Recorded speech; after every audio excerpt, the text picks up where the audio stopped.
All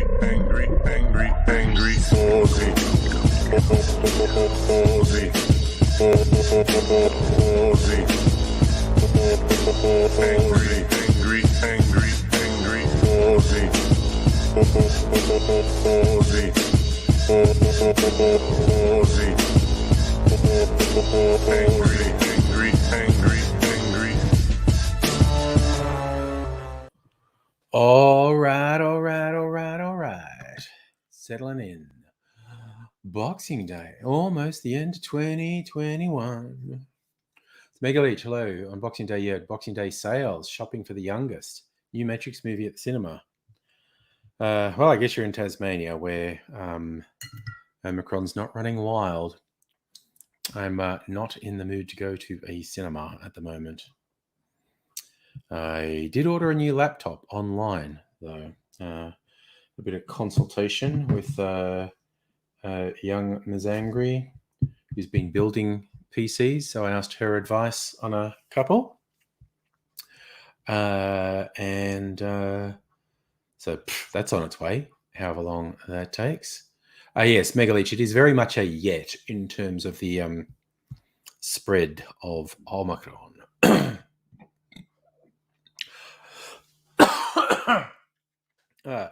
Megaleech, I actually ended up getting one from ScorpTech. Like I went looking online to compare to that Harvey Norman one you showed me, which was a very good benchmark.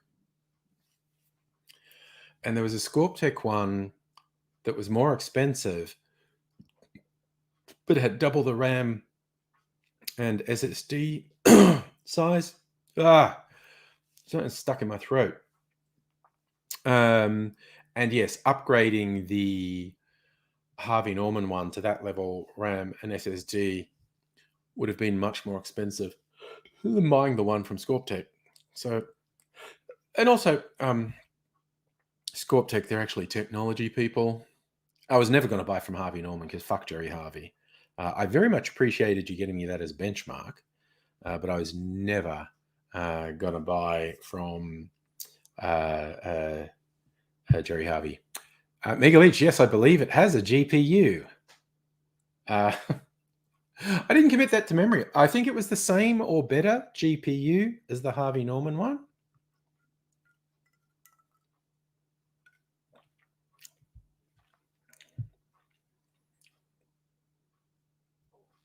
Oh, wow. I haven't had this one for a while. This is a Margarita Liqueur I made.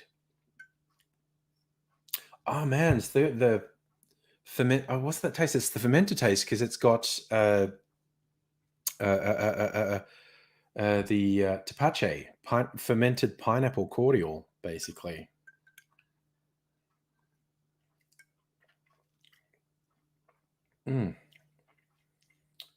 Man, that's an interesting flavor. Wow, that's really good. I made that. I don't know. I'm on a different computer, Mega Leech, so I'm not sure what it is. Miss Foxification, hello and good day to you. Yes, I just decided to treat myself to a self-Christmas present of a laptop, a much higher spec one than this one, because this one fucking shat itself when I tried to play Red Dead Redemption on it. And as my plan is I kind of want to do that in a live stream because I think that will be fun. Drunken FPV. Burn off a Mega Leech with smoke. Yes, that's whole thing about heat on a leech if it gets on you. I haven't had an actual leech on me for ages. And yes, Drunken FPV, Red Dead Redemption 2 is fun. It's a lot of fun. And hello, Safa. Mega Leech. The problem with that took me a while to work out what you're talking about. You meant my phone camera. Yes. I think it's just broken. Because you try and shoot in cinematic mode and the image just breaks up and pixelates. Not just when I transfer it to computers and iPhones are notoriously unfriendly to PCs, Windows PCs. But even just on the phone, I think I deleted the video because it gave me the shits and was a pretty big video. Wait, is that it? No, it's still there. I'll see if I can find it and show you. Where's the... Oh, man, where's the fucking scrub feature in this? Come on, no one wants to go through a fucking video in real time.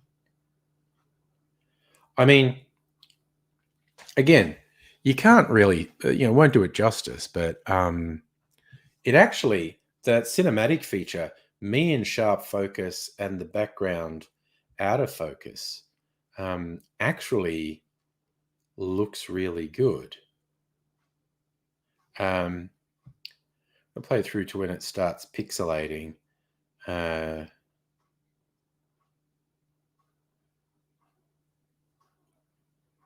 Anyway, I'll just put it over there for now. Is it going to do something weird to me and not pixelate? Like, did it need time to process or something? It's very weird. At the moment, I'm not sure. So we'll see.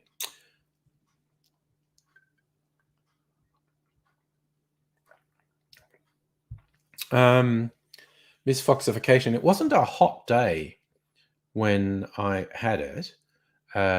One of my theories was that maybe the phone didn't like shooting really long bits of video.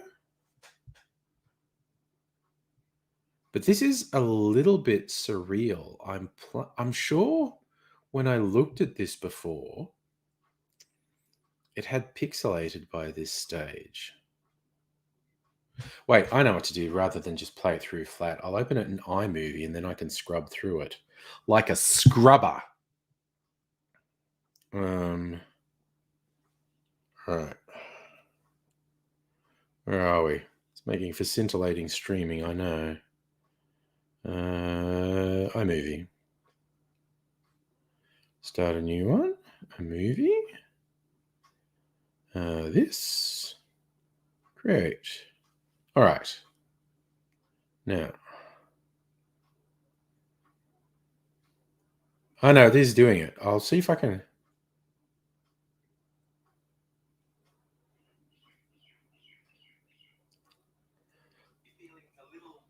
Look, can you see the way that's breaking up? You're getting those weird squares on it?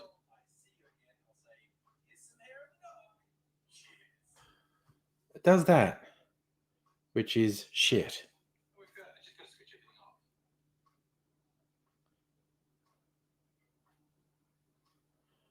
All right. I looked online and I hadn't seen other people reporting this problem, which makes me just think my phone's broken.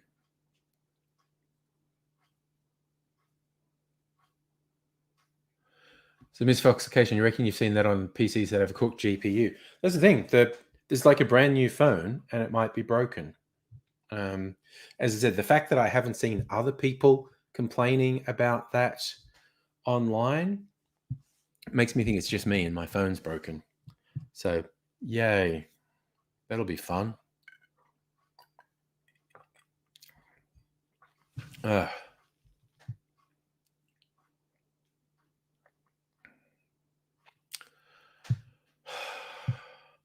Because again, that's 90% of my reason for wanting to upgrade a phone, to get a better camera. And I was really looking forward to hopefully taking advantage of this cinematic shooting mode on the iPhone. But it is not behaving at the moment. I'm hoping to get a solution for that. Sorry, No, okay. I was wondering what I could see in the background. I was wondering what that was. I think it's yellow roses on Mrs. Angry's rose bush.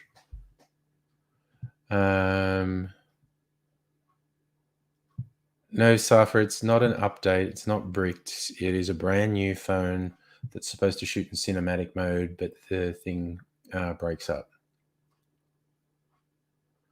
Drunken FPV, it's a kaftan.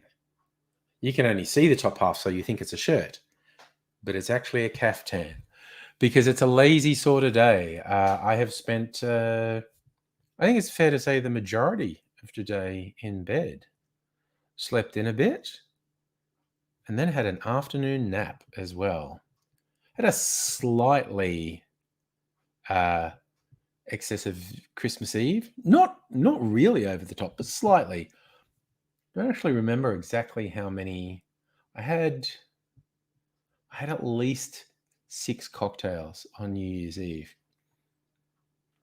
So in practical terms, that probably translates as 12 to 15 standard drinks, maybe more, over what, 4-5 hours I was on, which is, is drunk, but he's not paralytic. This Foxification, you bought yourself what you wanted in Black Friday, Cyber Monday sales. Nice. Skip the Boxing Day sales. I also did buy some stuff in the Black Friday sales.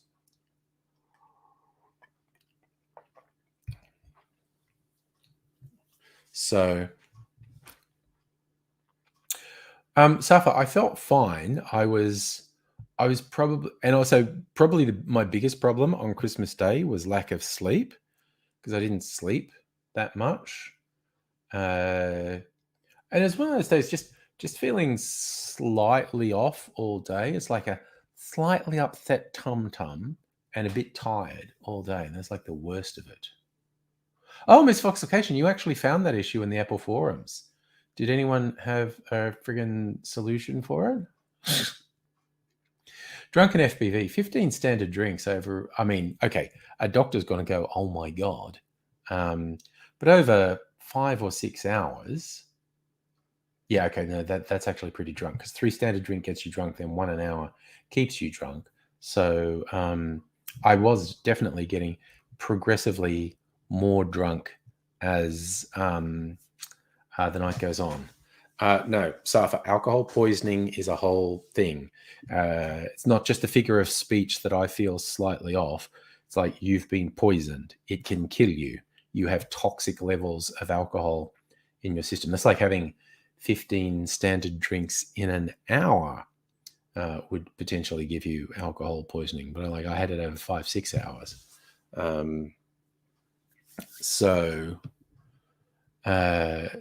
Yes. I mean, okay, technically, you could argue that a hangover or even feeling mildly unwell after consuming alcohol, like I felt mildly unwell on Christmas Day, you could argue that's a form of light alcohol poisoning, because you had enough to make your body go bleh. But actual for realsies, alcohol poisoning is toxic levels of alcohol that can kill you. And people die all the time from what is effectively alcohol overdoses. Again, because alcohol takes a little while to dissipate in your system. The downside of that is you can continue to drink while you already have unsafe levels of alcohol in your system, because you haven't lost consciousness yet. And that's how you build up toxic, up to and including fatal levels of alcohol, because you've already got enough to render you unconscious, but it hasn't hit you yet, and you keep drinking excessive amounts. Then you pass out, and then the toxin levels go up and kill you. Australian Crime Video. Celtic King's alternate account. It's the kaftan. I wore this a little while ago. Drunken FPV. Thought it said from New Year's Eve. Lost a year from 15 drinks. No, that was Christmas Eve. You used to drink a bottle of Jim Beam 1.5 liters over one night. No, see, that'll kill you. Not necessarily in a single night, but that level of alcohol abuse, and that is absolutely alcohol abuse, will seriously damage your health and kill you over the medium to long term. Could kill you in one night, actually. Salumi, hello, drinking margaritas with your partner. Nice, make dinner. I'm actually drinking my pineapple margarita liqueur I made. And I think its taste may have actually matured because I did make it with tepache, which is lightly fermented pineapple cordial.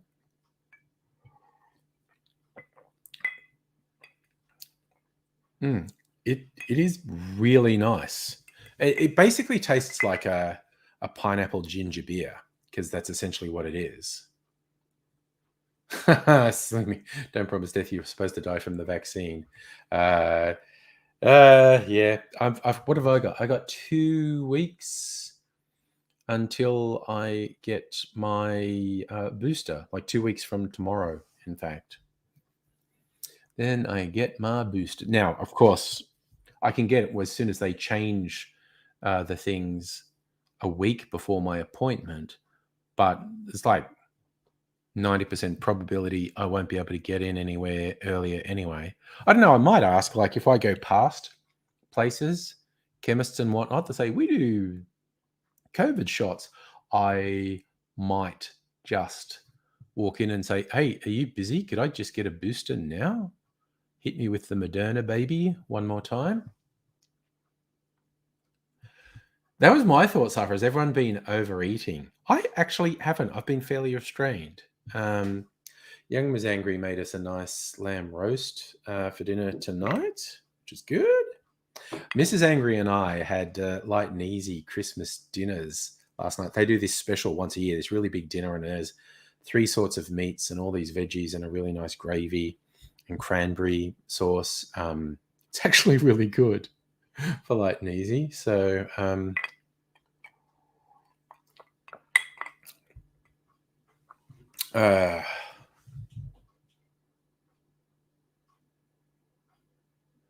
misfoxification. That's an interesting one. The end of the day may have leftover shots they have to dispose of. So, oh, I like that as a Christmas spirit, Salumi. Less eating bad and more doing bad. Yeah. Safa, light and easy, I think is very good, like surprisingly good quality, a lot of variety. If you make all your own food, light and easy will seem expensive. If you get takeaway all the time, light and easy will seem cheap. And it's just so goddamn convenient, particularly when we've got the microwave ones. Just whack it in the microwave and you got dinner. So, yeah. And also, I suppose I could go on light and easy now. I don't know. I'm not mood. I'm still mixing up the meal substitutions with regular meals. But who knows? I might go back on light and easy.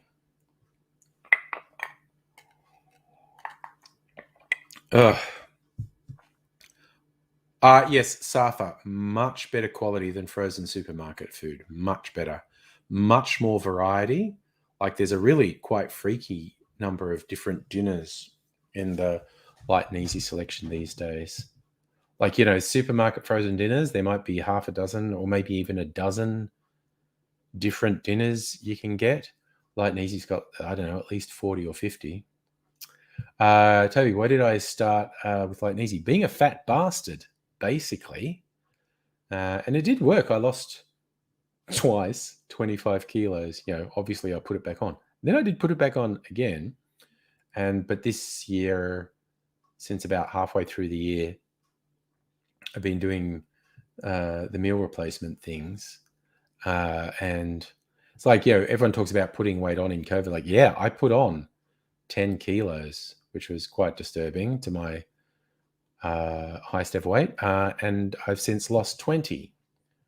Probably need to lose another 20. So maybe I'll refocus my efforts and work on losing weight again. But yes. Megaleech, you probably can randomize it, ask them to give you food. But yeah, the fun thing, like when I first did Light and Easy, that was, they didn't have a sophisticated website and you just got what you got almost. But these days, there's all these varieties because they do breakfast, lunch, and dinner and snacks. So, you can mix up whether you order breakfasts, lunches, dinners, all three, 2 out of 3, snacks, all that sort of thing. It's like I'm advertising for them. They should give me some money.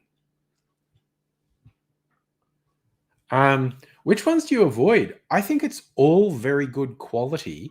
It's just down to, does the food sound good to you? And they've got a broad enough spectrum now that there's something for all tastes.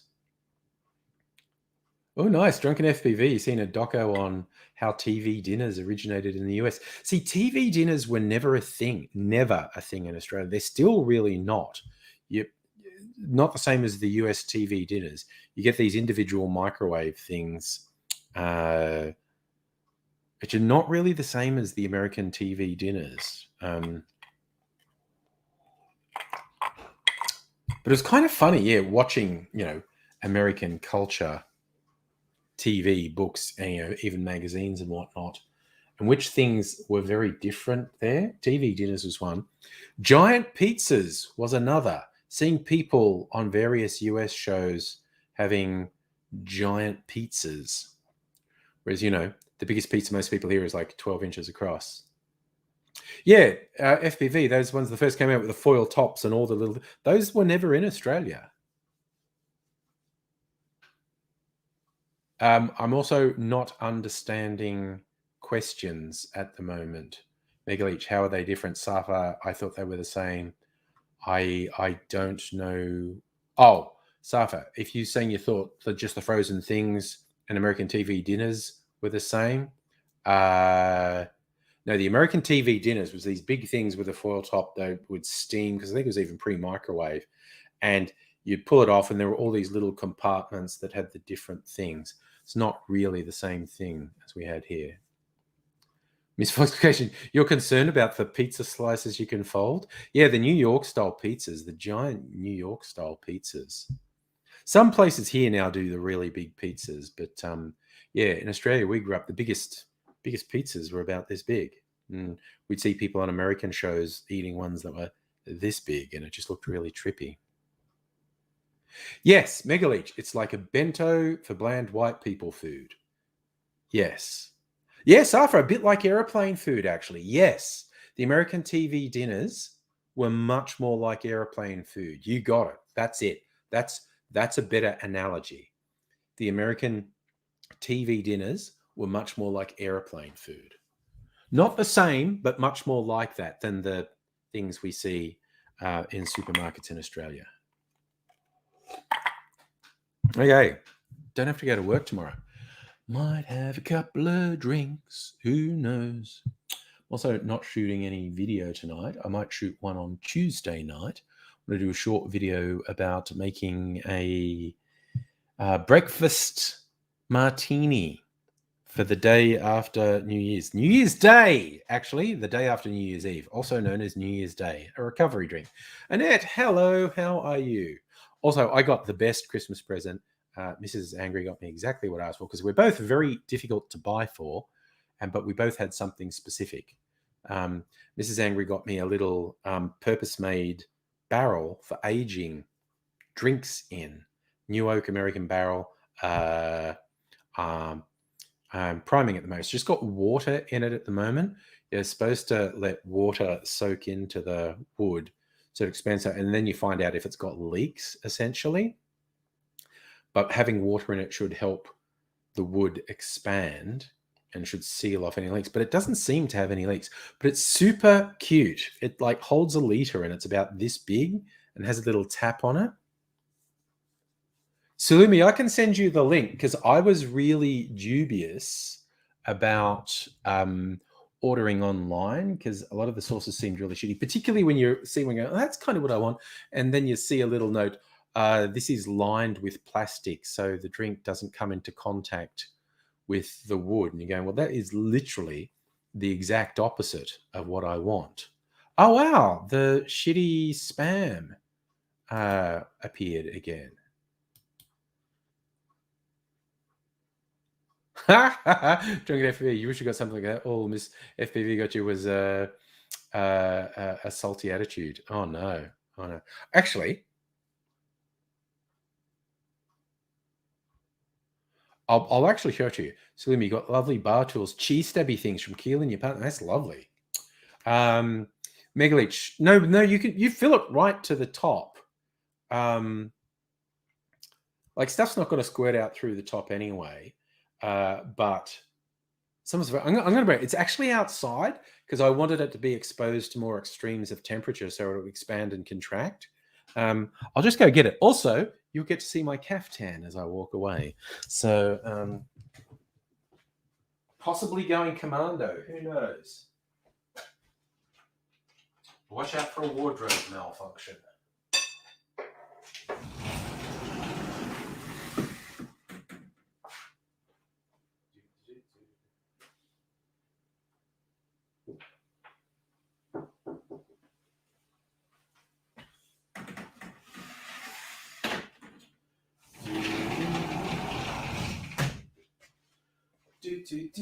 All right, so I'm bringing it back in. I'll show it to you properly. Just going to lock the door so I don't forget. Don't want axe murderers coming in the back door.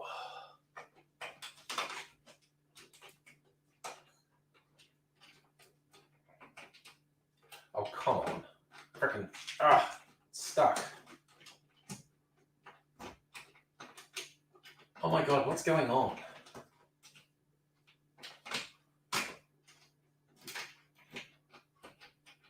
Oh, fucking finally. It's like it wouldn't lock. God damn it. Okay.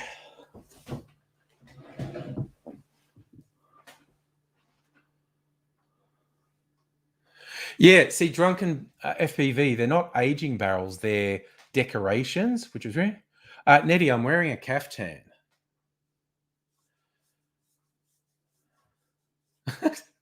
Drunken FPV, sleeping with windows open, a bear could crawl through without noticing. It's very hot. All right, so this is my proper aging barrel made with American oak, new oak. It's, yeah, proper barrel, like with the coopering and whatnot. Little bung up the top, the bung hole, little wooden tap, working wooden tap. But I mean, you probably see, like, there's no leakage, there's no dark points. So it seems pretty good. So I'm going to leave the water in for another couple days. And if I see no signs of leakage, I will, I think then I'm going to essentially flavor the wood with a fortified wine. I've got a port or a tawny because it's Australian. They're not allowed to call it port. Yes, Margarita, cork up the bung hole. It's nice. Keelan likes the kaftan, so we've got a keeper there. Nice. This came from the same sites where I get all those flamboyant shirts that I've been wearing on the streams as well. I actually bought this last summer, and then to my horror, I was too fat for it. So it hung in shame in the cupboard. And then I realized, hey, I've lost 20 kilos. I can probably fit that now. And I can. So drunken FPV friend bought you a bottle of Jack Daniels 2013. Bottles came in a metal container, which you could put in the barrels, just sitting in a glass bottle inside the metal container. Jack would be off if it... I don't know that whiskey goes off. I think once it's in glass, it doesn't age anymore. If you've drunk some of it, basically the less whiskey that's in the bottle, the more likely it is to oxidize and basically lose its best qualities. So here's the thing with the barrel. Once I'm assured it's not going to leak, and I'm basically already sure it's not going to, but I'm going to leave the water in it for another couple of days, then drain that out. Then it's called seasoning it. Like you're seasoning food, you're seasoning the wood, you're imbuing it with a flavor. I'm going to put a fortified wine in there, and that'll do two things. It will actually change the character of the fortified wine because the fortified wine will pick up some additional oakiness from the wood, but the fortified wine will also soak into the wood and put flavor. So then the next thing I put in is going to pick up some flavor from the fortified wine. So I'm sort of torn between several things, several experiments, and I guess the answer is I'm eventually going to do all of them. One is wanting to age a spirit in this cask. One's wanting to age a cocktail in the cask. And the other one is just aging the fortified wine, which I'm going to do as the first thing. So I'll, I think I'll put the fortified wine in and I'll leave it in for at least a couple of weeks. Give it a couple of weeks with the fortified wine in there. And then I'll drain that. I'll drink some of the fortified wine. And I'll spend the next couple of weeks considering whether to start with a cocktail or start with a spirit. As in term one. And yes, misfoxification, excellent tip. If you can get chips from really well-seasoned wood and put them in the barrel, that can accelerate the flavoring of the drink you put in there. That is an excellent tip, in fact. So Drunk Nephew, you bought your nephews a high-end bottle of whiskey when they were born 12 years ago. Note they could open a sell it when they were 21. Be either offer a nice drink. That's the thing. Whiskies tend to not age or change once they're in glass. See, if you put then a whiskey in here, it would start aging all over again, would start taking on characteristics of the wood. So, yeah. But if it's unopened in a glass bottle, it theoretically won't change. I have not heard from Aidsy yet. He went to Canberra for Christmas. He'll probably be back in a couple of days. And yes, Safra, I didn't know your kaftans are a Middle Eastern thing, desert countries. Safra meant potato chips, no, wood chips. Like, again, I could probably go and try and make friends with someone at like the Starwood Whiskey Distillery and say, can I get a bit of wood from one of your barrels and break off some chips and put it in them? Oh no, drunken. You think your brother's ex-wife probably drank them. That's not good. Yes, Salumi, Aidsy was pretty happy to go and see his family, I think. He might end up in hospital when he gets back, or maybe not, because there'll be a surge of fucking COVID cases. And they won't want him there with his little immunocompromised self. It's going to be too many margaritas, can't type. Oh well. Speaking of which, I believe I'll have another drink. Yeah, I might have my last old-fashioned. That will also free up some fridge space.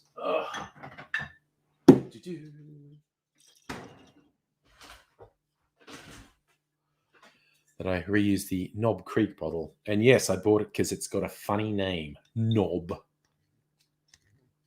Also because it's a good whiskey. And it was on special. No, Drunken. I don't keep these cloudy ice. I have some special clear ice I make.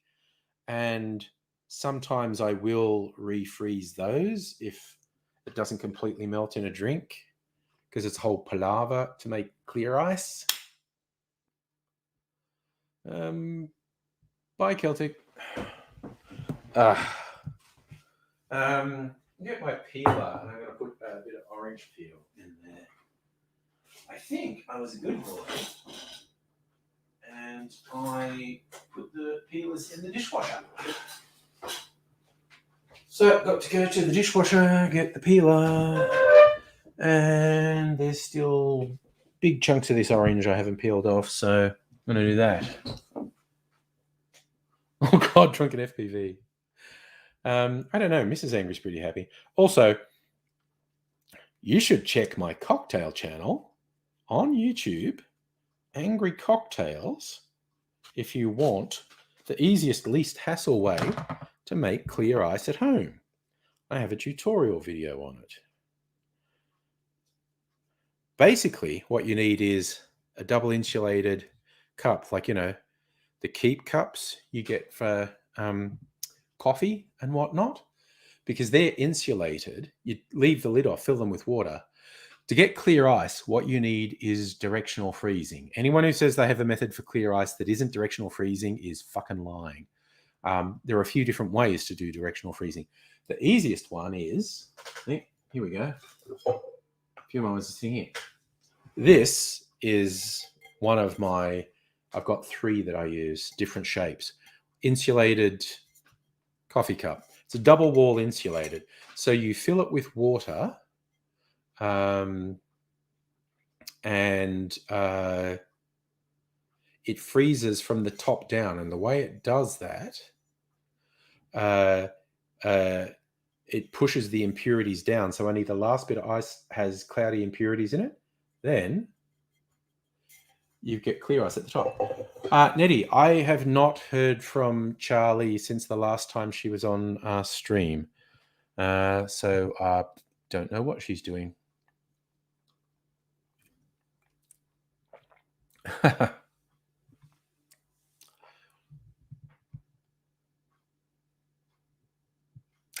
Yeah, no. Okay, so drunken FPV, it's air and other impurities.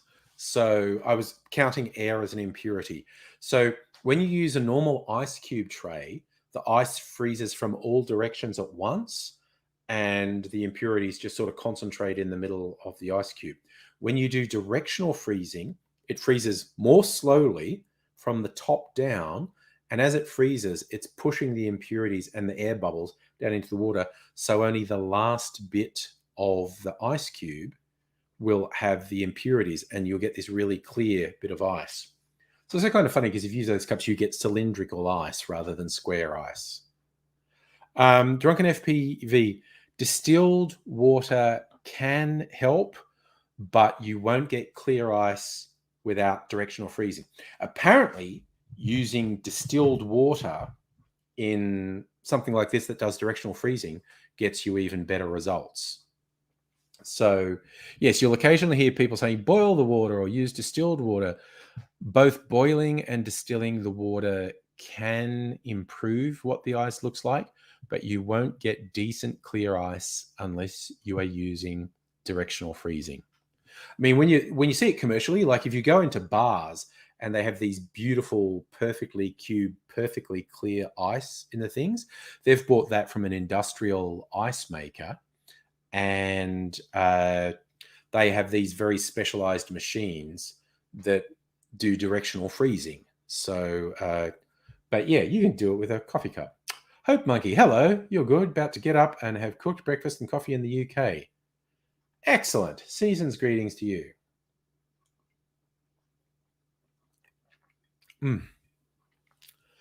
Okay, now I think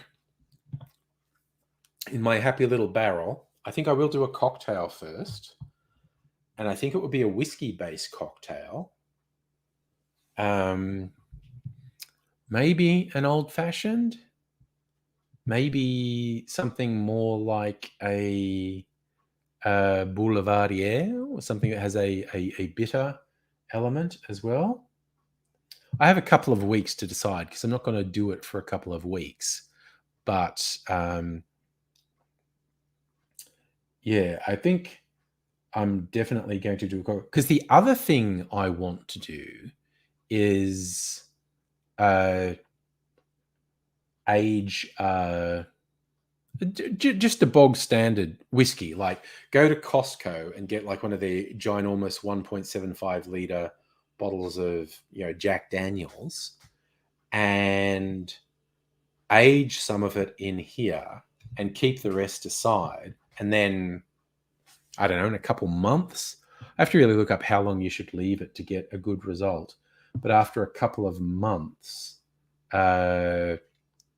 compare the barrel aged whiskey with the straight off the shelf whiskey, and do tasting notes. That'd be a fun one to do with someone over here as well.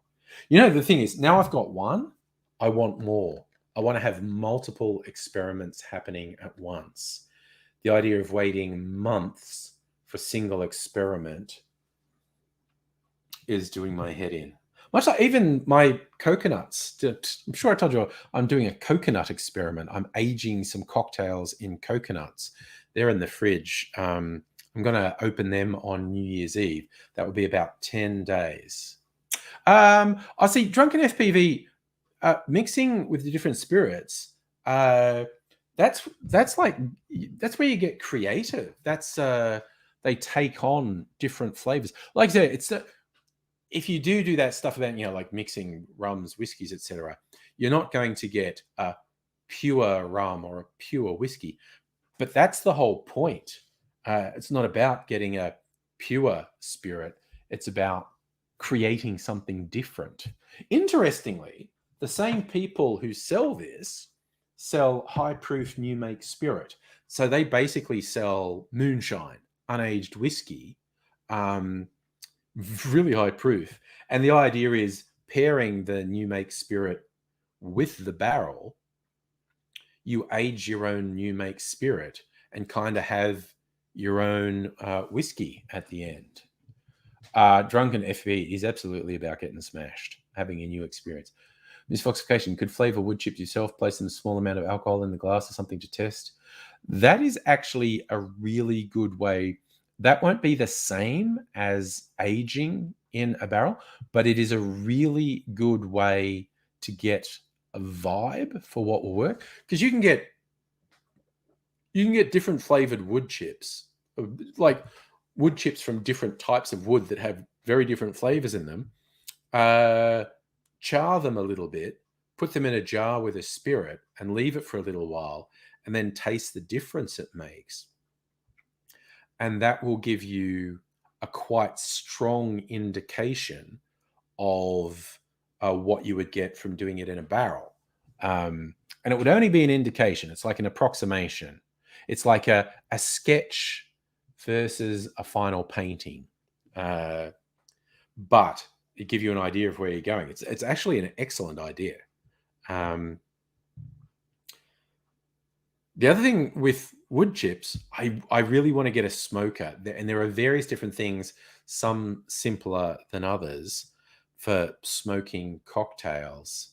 And you get little flavored wood chips, set them on fire and infuse the smoke into a drink. I really enjoy smoked cocktails, actually.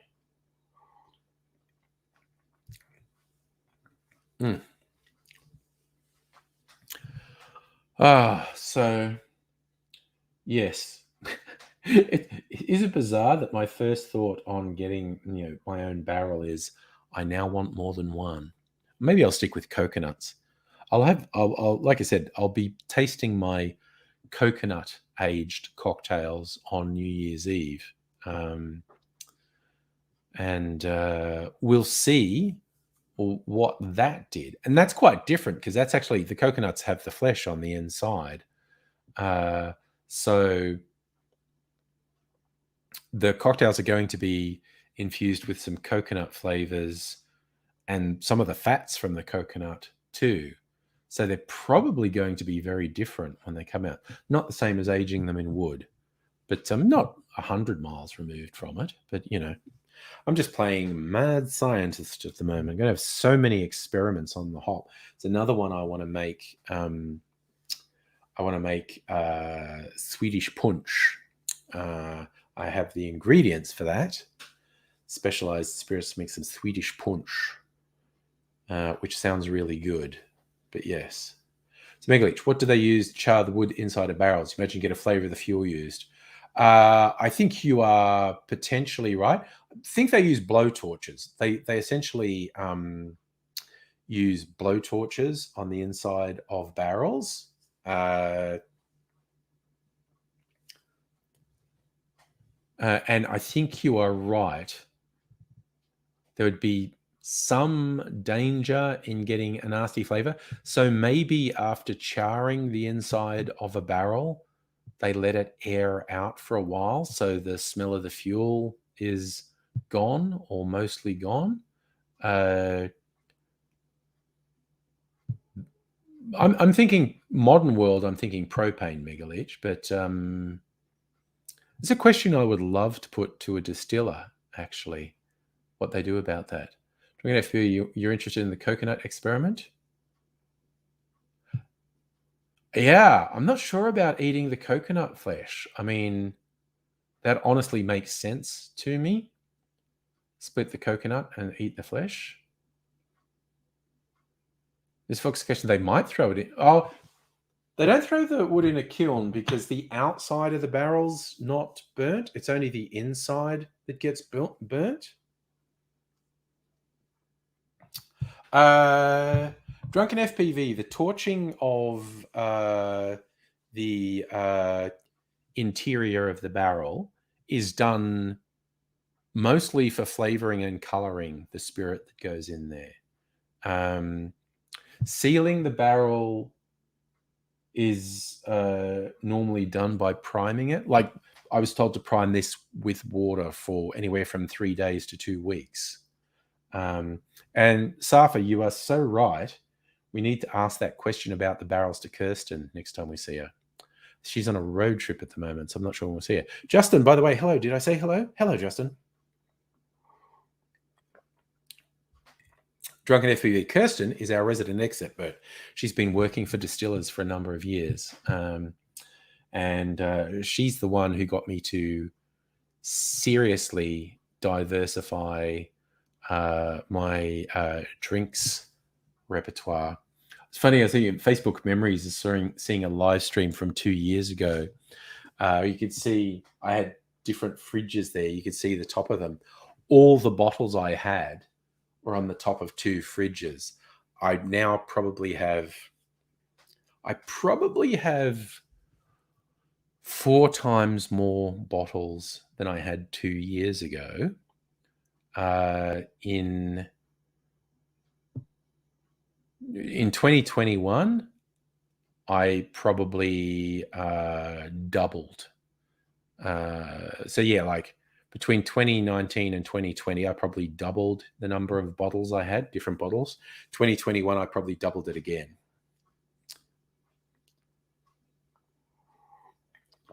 So I probably need to slow that pace down because I'm out of space as it is. I had an idea for a thing and I think it's going to work. After New Year, I'm taking 2 weeks off my day job. I'm going to do a few things around the house. And I had an idea just today when I was looking for something else, and I think it will work. Give me a bit more room. So I'll be trying that out in the coming weeks. We shall see. Joy of P, well marinated work. They do the occasional tasting at her work, yes. But yes, Kirsten's like my source of information on all things spiritus.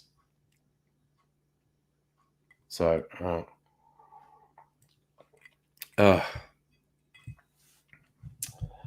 it's funny, like I'm drinking a tasty old fashioned and I'm going, oh yeah, a barrel aged old fashioned. That sounds like a good idea.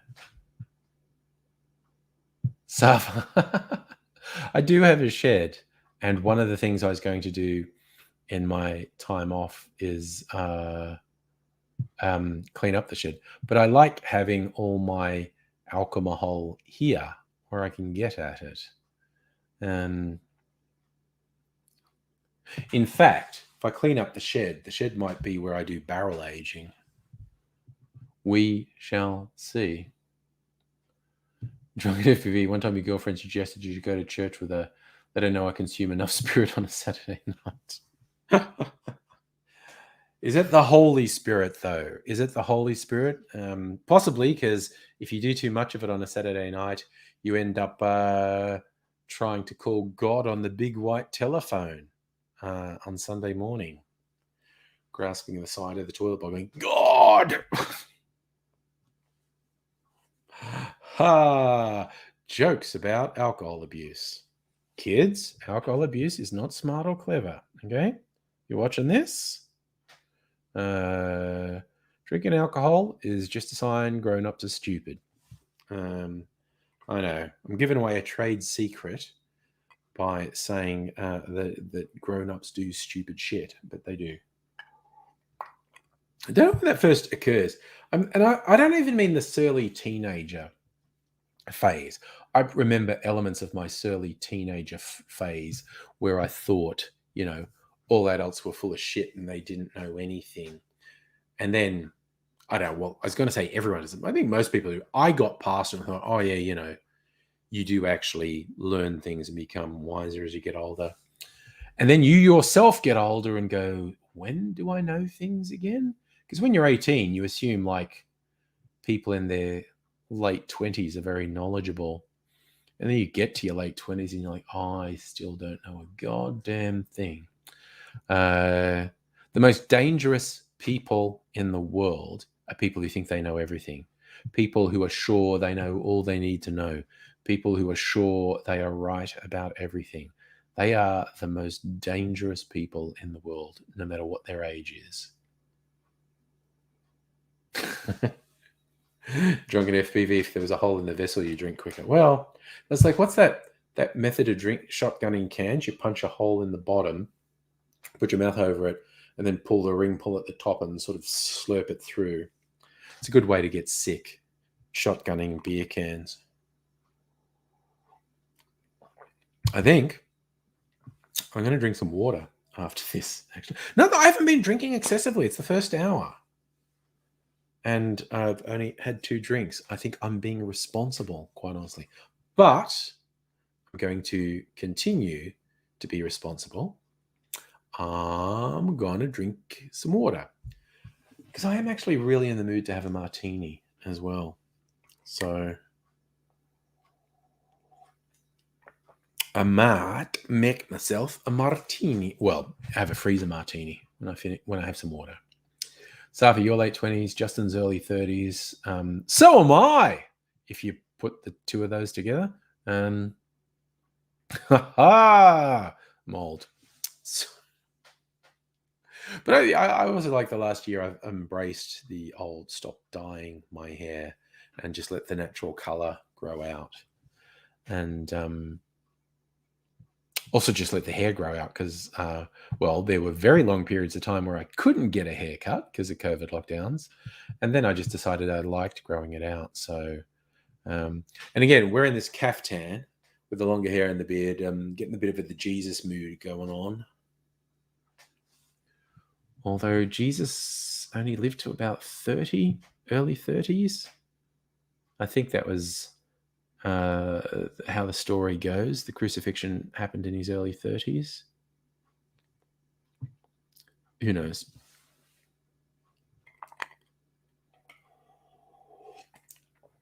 Oh, man. Have I mentioned before I really like cocktails? Because I do. Thanks, Annette. According to biblical stories, Jesus was 33 at the crucifixion. Oh my God, okay. Drunken FPV has a funny story. Not funny because your brother was a cunt to you. You were given a can of Fanta when you were kids. He was a prick, shot your can up, thinking it would explode. Tapped on the top and opened it. Not even a fizz. He grabbed the nearest kitchen knife and stabbed it, which was your first experience of shotgunning a can. Sibling stress, sibling rivalry, sibling conflict. I am one of 10 kids, country town Catholics. So fucking so many opportunities for sibling conflict because there's so many siblings to conflict with. So if I know I didn't wear the kaftan yesterday. It was on somewhat of a whim. I wore it today. Like I said, I slept in a bit, not hugely late. I was probably up by about 8:30 this morning. which is a slight sleep in, but not a huge one. And I was doing some shit, had some lunch, and had an afternoon nap. And I still hadn't gotten dressed. I don't really wear pajamas, but I was wearing my dressing gown and bathrobe, whatever you want to fucking call it. And then I got up and I had a shower after the nap thinking, yeah, and I can face the world. And I was going, you know what? I can't be fucked getting dressed. And I just put the kaftan on. Oh, Safa, we were a big chunk of Dubbo's population back in the day. Well, Justin, I'd say it's not just a fun fact that we don't know when Jesus was born, but that Jesus didn't really exist in my book. The Christians just overtook the pagan midwinter festival, same as Easter is a fertility festival that they overtook, and they continue to do it right, like the colonizers into the 20th century, the missionaries to South America, they would just absorb local tradition and local legend and say, oh, yes, well, you thought you were praying to God X, but really you were praying to Saint Y. So, you can be a Christian and still have that celebration day, but instead of the feast of that, now it's the feast of Saint Sebastian or whatever. So I think the Christians have done it for over a millennium, just absorbing existing customs, existing traditions, existing festivals, and say, this is now a Christian festival.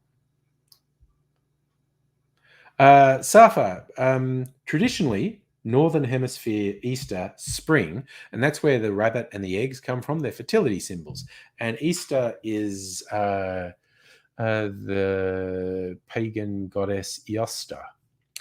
I hate people who post this fucking thing on Facebook and other social media saying it was Ishtar, and it fucking isn't Ishtar. Ishtar is a Middle Eastern fucking goddess, which is nothing to do with Easter. Easter is named after a European pagan goddess, Eosta. Completely fucking different. I fucking hate fake fucking shit on fucking social media. There you go. Random rant from me. I hate people who spread bullshit on social media. Yes, Justin, Christianity is a fraud. Just a very, very successful one. But yes, all the Christian festivals are appropriations of previously existing pagan festivals. Notably, the two big ones, Christmas and Easter, are hijackings of existing millennia-old pagan festivals around midwinter and spring. Which is like, I always love people say, remember the reason for Easter. The reason for Easter is fucking, okay? The Easter festivals, why we have the Easter bunny and eggs, is about fertility. You celebrate Easter by getting drunk and fucking. That is the traditional way to celebrate Easter. And Christmas is to see off the equinox, to see off the shortest day of the year, which is usually between the 21st and 23rd of December in the Northern Hemisphere. And yeah, the Catholic Church just absorbed it and said, no, it's Christmas. And it's like, no, Christmas, the Yule Festival, was a huge, again, drinking and fucking to celebrate we are more than halfway through winter. The days are going to get longer from here. Drunken, what's my opinion on Halloween? I think Halloween's fun. And again, Halloween's a pagan festival. It was, I'm going to pronounce it wrong. Because it looks, when it's spelt, it looks like Beltane, but that's not how it's pronounced. Origin of... God damn it. Halloween. Okay, not Beltane. Beltane's Christmas thing. Samhain.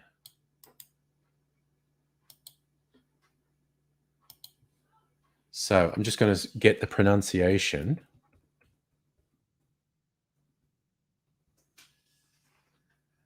That's right, Samhain. Yes.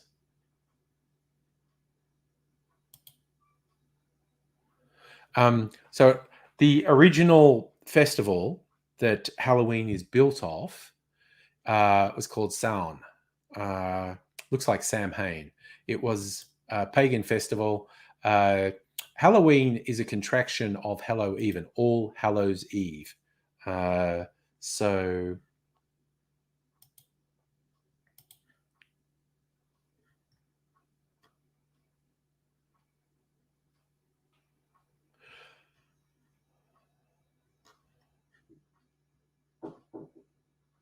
okay, so Libby Keelan was skeptical of you. No, it's Gaelic, so the pronunciation is very different to what it looks like. Beltane's Easter. Yeah, okay. Beltane's Easter. So that's the fucking festival of spring. And Samhain is the fucking festival of midwinter. Mofo Sign, I think I missed the first thing you said. Now, you want to do that with a capital L, Liberal Free New Year. I'm hoping the Liberals get fucking smashed in the next federal election. Who knows what will actually happen, but I hope they get smashed. Yes, silly me, us Gaelic dorks. My family heritage is mostly Scots-Irish. So, Gaelic and Gaeilge, variations of a very similar language. And some very similar and yet apart cultural traditions. I mean, broadly, the Celtic nations are considered to be Scotland, Wales, and Ireland, though their languages are quite different, Welsh particularly. So after all that, they were all rooting holidays. As the pagans were like, well, such and such has happened, let's fuck. And it's like springtime, everything's fertile, let's get drunk and fuck. Middle of winter, but the shortest day is behind us now, so we get a little bit more sunshine each day, and we will eventually get out of winter. Let's fuck to celebrate. There. You like my a cold vodka dispensing fridge, Chuck and FPV? Could do it because it's just a reservoir. It's not hooked into the plumbing. I could put whatever I wanted in the reservoir. So, Libby, you love Welsh?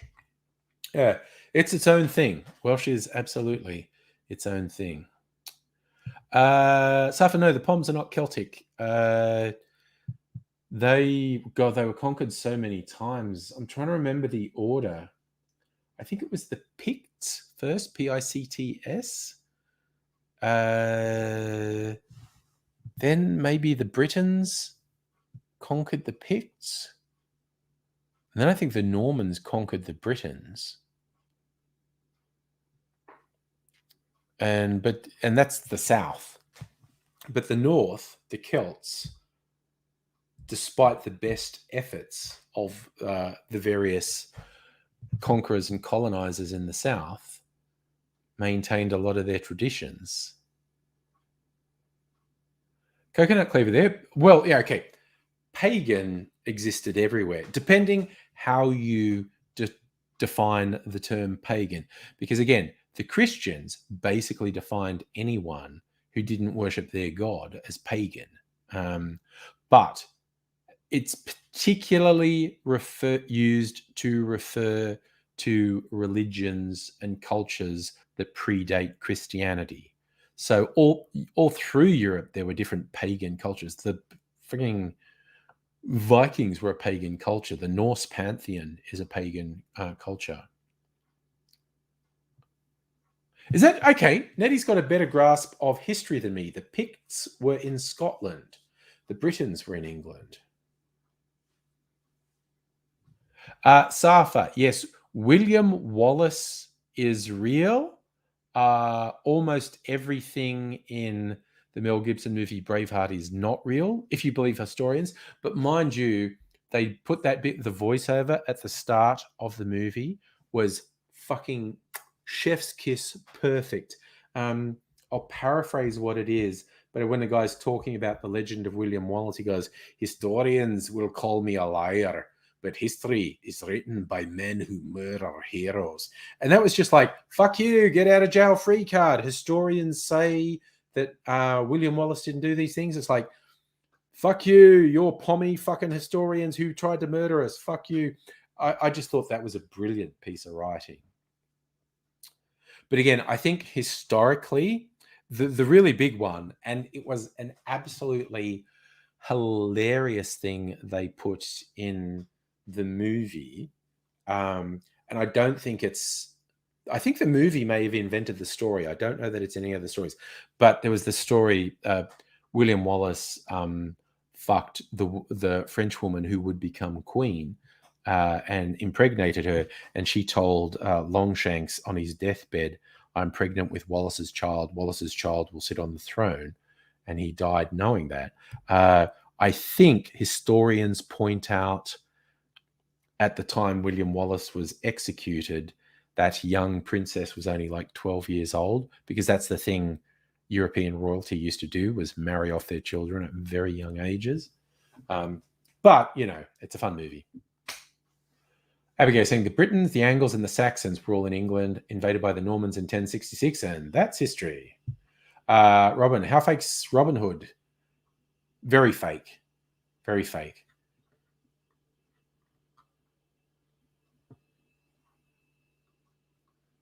And by the way, hi, Abigail. Glad you're woken up from the horrors of Christmas. So Net's saying the Scots who speak the Scots dialect were in the south of Scotland, Irish Celt mini empire, Dalriata, in extended to the Hebridean Islands, the Highlands, and the western coast of Scotland. Nice. Justice says a General William Wallace in the US military. You know what we owe the movie Braveheart to? The scriptwriter's surname is Wallace, and he was on Family with the Holiday. He was on holiday with his family in the UK, and they were at a castle somewhere, and there was a memorial to William Wallace. And this guy had never heard of a particularly famous person with his surname Wallace. And he said to tour guide, "Who's William Wallace?" And the guy goes, "Oh, he's almost famous hero. He is a hero of Scotland." So then the guy was prompted to look up the history of William Wallace, found out that he was a freedom fighter and trying to throw off the yoke of English oppression. And he came up with his rather fanciful telling of the story, which is the movie we know and love as Braveheart. So yeah, we owe that movie to the fact the scriptwriter's name was Wallace, and he saw a memorial to William Wallace when he was on holidays in Scotland. So yeah. Mofo, did I watch the telescope launch? No. It went smoothly. Now for the next 300 unfolding steps to be done perfectly, instant mission fail. Opening a gift was never this stressful. Yes, that telescope they're sending off into space that's supposedly going to reveal amazing stuff to us. Every now and then humans do something absolutely amazing. And that telescope and its launch, and if it deploys successfully, will be a truly amazing moment in human history. We will learn a lot. All right, I'm just going to put my... Still not leaking, is it? It's like there's a little bit of moisture around the hoops. But I'm just going to put it here out of the way.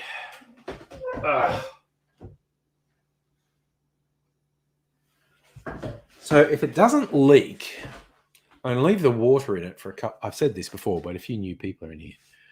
It's my aging barrel made with American new oak. It's got water in it at the moment, which is to soak into the wood to see if it's leaking. And if it doesn't leak in a couple of days, I'll tip the water out. Then I'm going to put fortified wine in, which will, flavor the wood, basically season the wood. People talk about seasoning wood. The flavor of the fortified wine will soak into the wood. It will also change the nature of the fortified wine, which I'm kind of keen to see what that does. I'm going to taste the fortified wine when it comes out. But then it will have flavored the wood. And then I think I'm going to age a cocktail in it. Drunken FB, if the barrel fails and leaks, could you dip it in hot wax to seal it up? You shouldn't have to. There's a very helpful pamphlet came with it. It's like, fill it with water. It's got to expand and stuff. And if it's leaking, maybe do it from air. And they said if after like a week or two, it still seems to be leaking, their suggestion was to immerse the entire barrel in water for a week or so.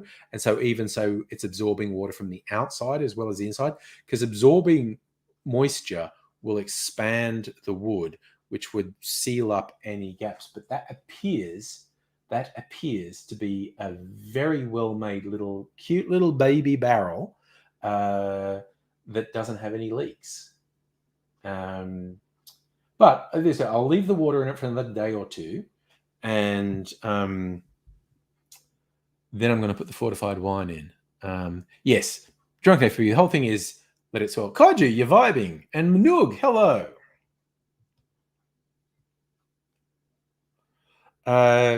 So I note with interest we're getting a mini heat wave in Melbourne the end of this coming week. 33 on Thursday, 34 on Friday, 36 on Saturday. Now, hot days are going to make the wood expand and whatnot. And is also going to make liquid in it more likely to evaporate. So what I am probably going to do to just get shit happening on those hot days, I am going to put the barrel probably out just on the little back veranda there, where it gets exposed to the extremes of temperature, and the wood will expand and contract. There'll be fortified wine in it at that point, which will probably evaporate a bit, B, really soak into the wood. I think that will really get some action happening with the fortified wine. I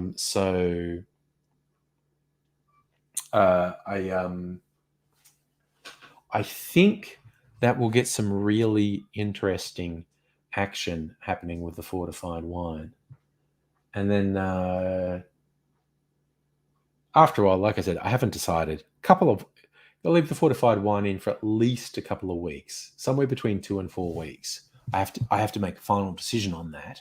And then, because I'm impatient, I think the first thing I will age will be a cocktail, because you only want to age cocktail for a couple of weeks, whereas a spirit you'd probably want to age for months. So drinking FB on a hot day, cool the beer down to near frozen instead of free. See, I'm not even a beer drinker. That's why I love having cocktails. I shake them on ice, or if it's a stirred one, put it on ice. Ooh, Drunken FB, I'm inspiring you to cut some pickles and store them in bourbon. That sounds like an interesting project. That sounds. I'm not a pickle fan, but if you're a pickle fan, that sounds like a pretty interesting thing to do, quite honestly. I've got so many experience. Like I said, I've got the coconuts, I've got the barrel. In the next couple of days, I'm going to start making something called Swedish punch, which takes, I don't know, a week or two to make. Safi, you can't eat meat on 40C days like Christmas in Perth this year. Yeah, it's Australians are outgrowing that a bit. Like I said, I grew up with my mum doing roasts on Christmas, even if it was 40 Celsius. These days, people tend to be a bit more sensible.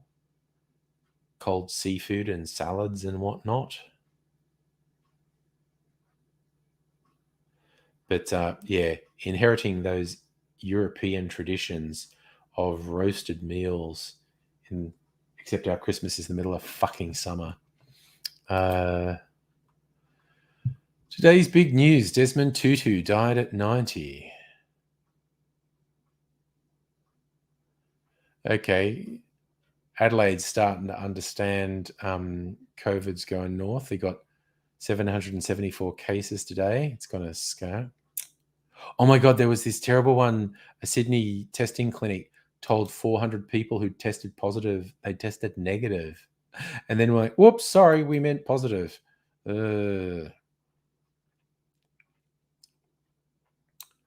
Okay, so Queensland's already hit 700 as well. Yep, it's going. Okay, New South Wales is still around the 6,500 cases. Yep.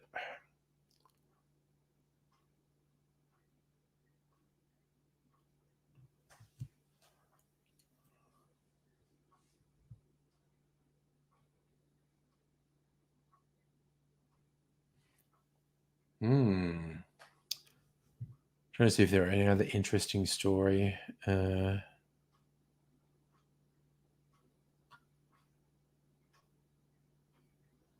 Yep, we're basically just going to have a lot of COVID cases in the next month.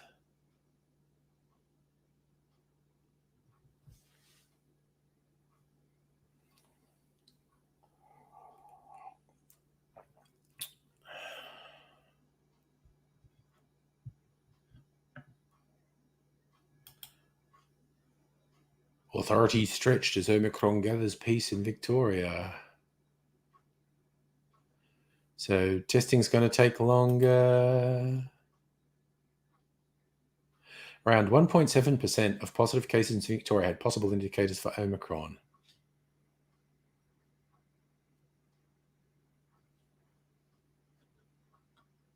God damn.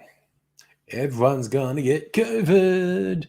I'm gonna try and avoid humans for the next 2 weeks.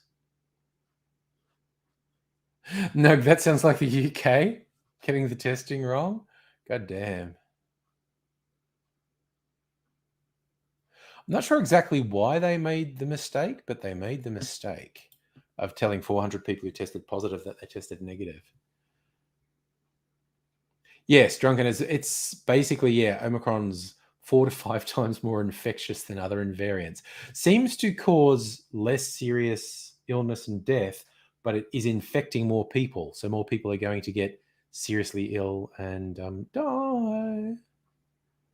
Oh, Abigail, I get the feeling about checking out. It's a bit stressful. Nitty, are we calling off New Year's Eve at my place? I'm flagging that as likely. If you're going to call it one way or the other now, I would call it off.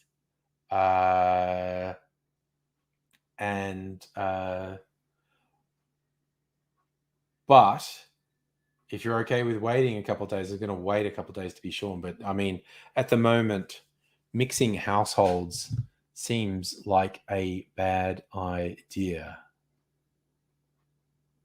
I saw a very interesting thing today, Mofo, saying a successful virus isn't going to kill their host. It's not going to kill their host quickly. And COVID, none of the variants of COVID kill you quickly. People who die usually die like a month or more after they're infected, which is plenty of time to infect other people. With how in Omicron, it's not just how infectious it is, it's how quickly it develops in people. So I saw an interesting bit of maths today. Someone's saying like you could reasonably call Omicron as the most infectious disease known to humanity. The reproduction number for Omicron's about 5, as in one contagious person is expected to infect 5 other people. And that's without vaccination and without social distancing, masks, and all those things. But on paper,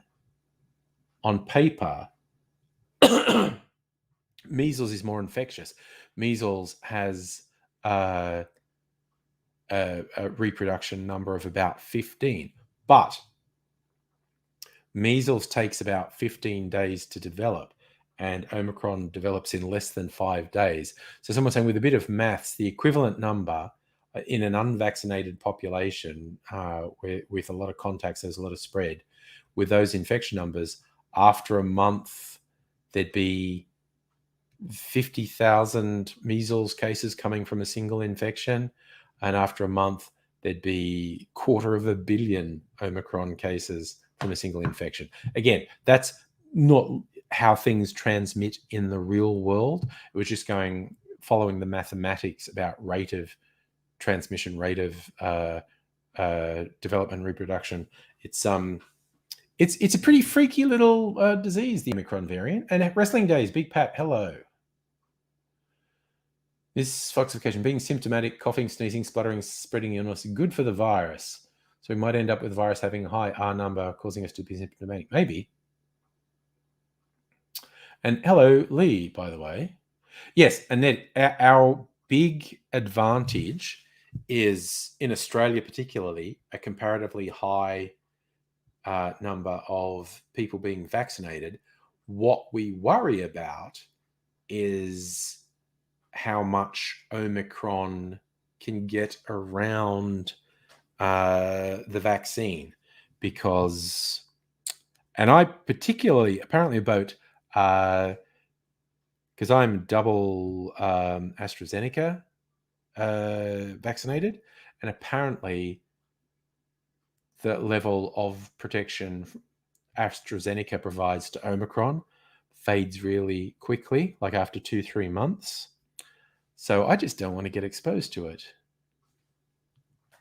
And yes, mofo sign, the rest of the world is not vaccinated, which is bad. Kirsten, Hellion, hello. Lovely to see you. Hey, Kirsten, seeing you're here. Question from earlier. Look, also, I don't think I showed this off, and I want to show it to you. Look at my little baby barrel. Isn't it cute? I think this is so cute. My baby barrel. It currently has water in it, seeing if it has any leaks. I'm going to leave water in it for a couple of days to see if it leaks. But a question about barrels used in aging of spirits. Like, okay, charring the inside of barrels.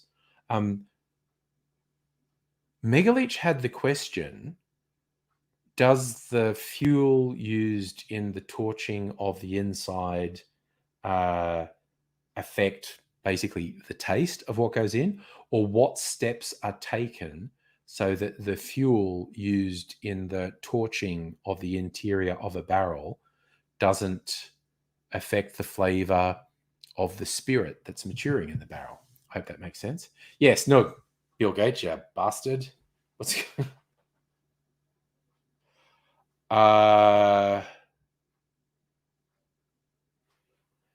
Mofo sign, the developed world didn't so much drop the ball, but as Noog pointed out, Bill Gates is a fucking piece of shit who fought very aggressively against having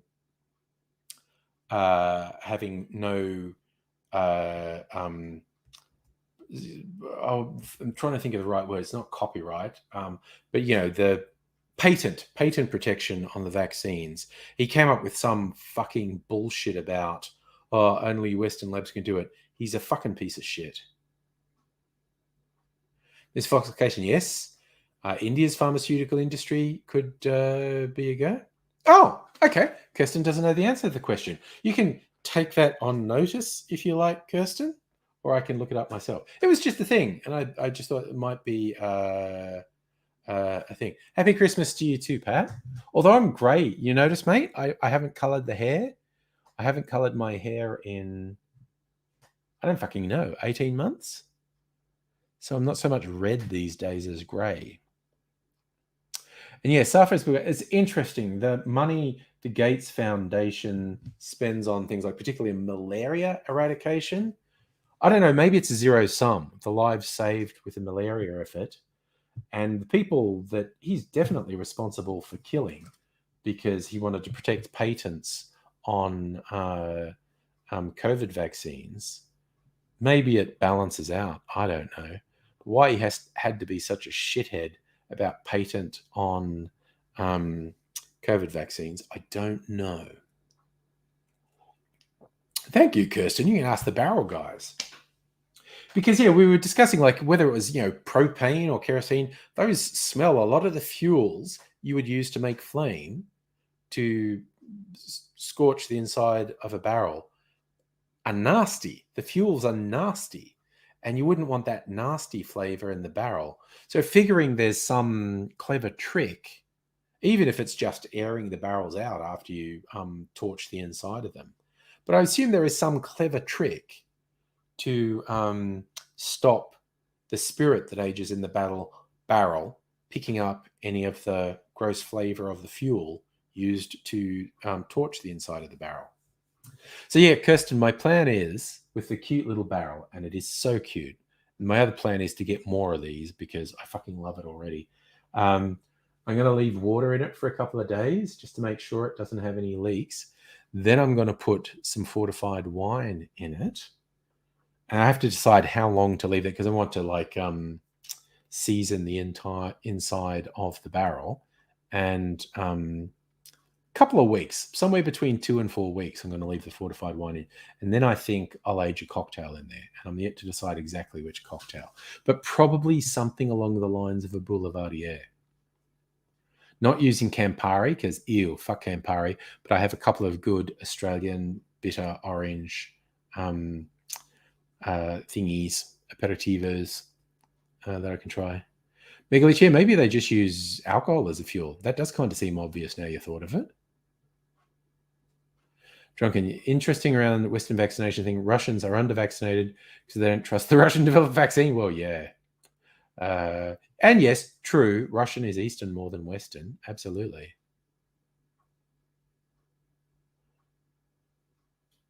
Okay, so they kind of have flame cages in them. Oh, it's very interesting.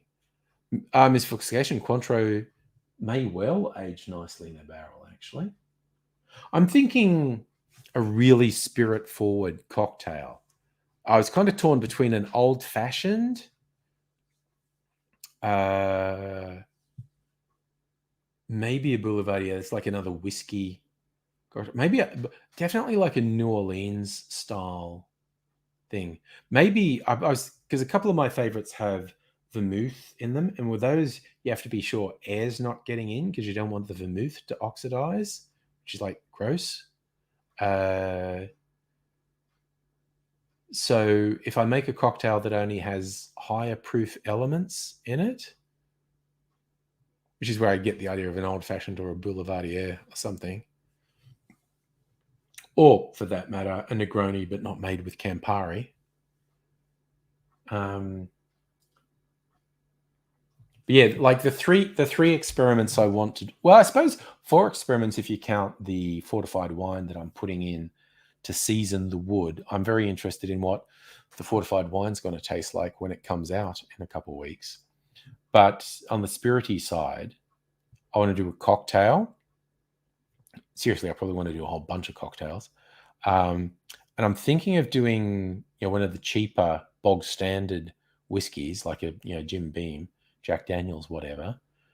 Age it and then compare it to off the shelf stuff after it's been aged. And the other one is like a higher end whiskey or possibly rum, something I like that's higher end. Barrel age that as well and see what that's like after a couple months. So Sophie, your mum's getting a Sputnik booster. I hope it works. And Lee, you're going to get a booster. Be a requirement. Oh, I am absolutely. I'm booked in. Under the current rules, my first date for getting a booster is the 10th of January, and I'm booked in on the 10th of January. Now, January 3rd, they're changing, so I'm eligible from January 3rd, but I probably won't be able to get one any sooner than January 10 anyway. So I'm going to get a Moderna booster on January 10. And yes, misfoxication, I think certainly in the next 6 months, there will be a decision that says you're not fully vaccinated unless you've had 3 shots. So yeah, I had 2 AstraZeneca and I'm going to get Moderna for the 3rd shot. Yeah, Nettie, the 3rd shot is in Australia is either Pfizer or Moderna. It's not AstraZeneca isn't an option. So based on a lot of the research, me having been double AstraZeneca, Moderna is the best option. So I booked in to get Moderna. I mean, either would be good, but there's indications if you were double AstraZeneca, Moderna is a better booster. So, yeah. Right. 9:30. You know what? Fuck it. I don't have to work tomorrow. I am going to have a martini. Megaleech, double Pfizer. I have heard, and again, don't take my word for it, get some proper medical advice. I have heard there was the recommendation for the third shot, get something different to your first two. So if you had two Pfizer, get Moderna.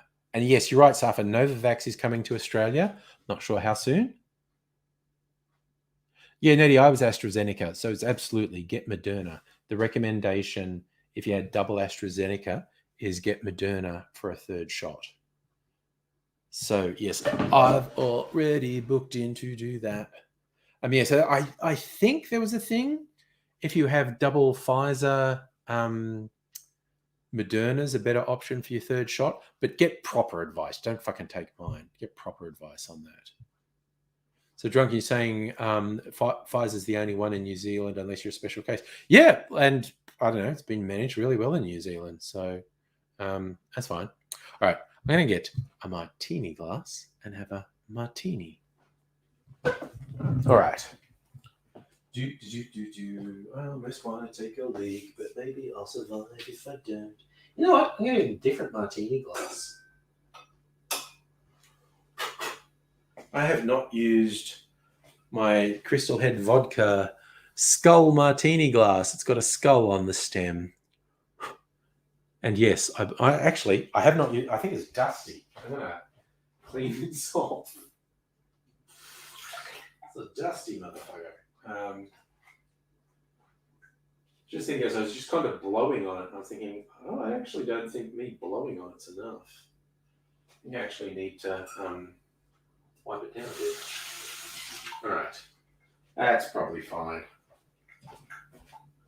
My classy Crystal Head Vodka martini glass. Except it's a gin martini, aka a real martini, because I don't do any of that fucking vodka martini bullshit. Okay. Yes, Safa. The big thing is, some GPs say stupid shit. Yes, Noog. Crystal Head is Dan Aykroyd's vodka brand. It's actually, if you were into just drinking vodka, Crystal Head is a nice sipping vodka. It's quite smooth. Only thing is, I just think vodka is a bullshit cocktail ingredient because it brings nothing. Oh dear, Chunk. You're very quick with the innuendos. Told once you need to wipe down before it's blown on. Bit backwards in this case. Oh dear. Again, I applaud immediately going for innuendo. You know what? I got a peeler here and I got a lemon here. I like a lemon twist in my martini. I'm gonna peel myself. Because I cut myself recently with this fucking peeler. I'm always now super paranoid. And so I'm probably more likely to a little bit of lemon oil, wipe it around the edge, drop it in. Cheers.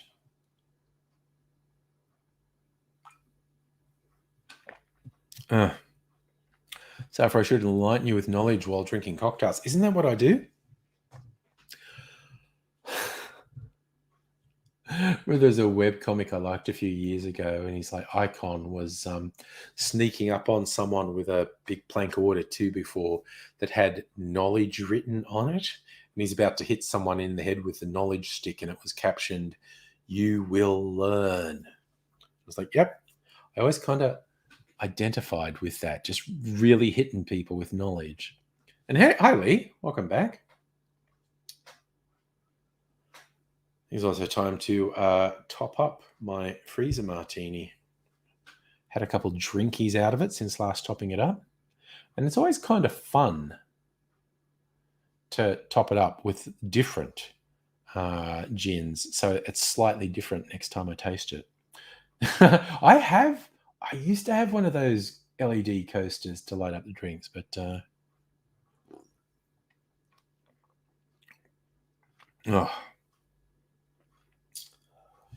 hot damn, yeah. Okay. Got to decide what gin. I wonder if I can free up another space on my shelf. There's a gin that's almost gone.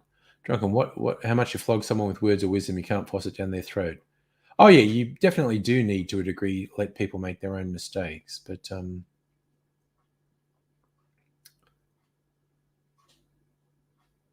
oh my god, Mofo's time, what a flashback. Knowing by that dude used to flood YouTube with the ad showing his expensive car and how to get rich quick.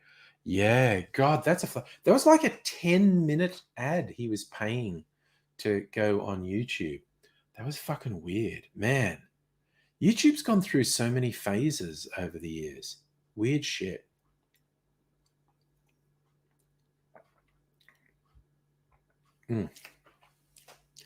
So, Megaleech has been reading an update from Pfizer. Preliminary laboratory studies demonstrate 3 doses of Pfizer neutralize Omicron, while 2 doses significantly. So, okay. So, Pfizer are saying, yeah, take 3 doses.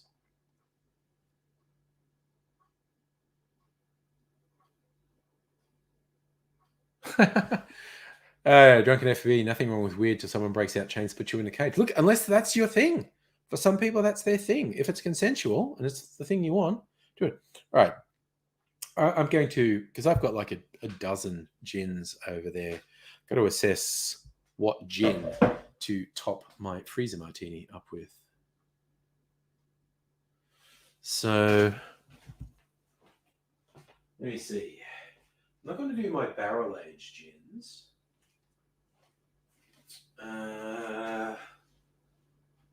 Which one? I think I had. Oh, wow. I was thinking I had one that I was almost finished. I must have actually finished it. What's this one? That's moonshine. That's not gin. Right. Which, actually, okay, Poor Tom's Pina Colada and 23rd Street's Navy Strength. That's what we'll do. That is what we will do. Top up with these two. Do do do do do do do do. It's interesting, Megaleech, showing that reports from Pfizer about efficacy. The freaky one I saw is the evidence we have so far is previously having actually had COVID is very little protection against Omicron. That's the big one.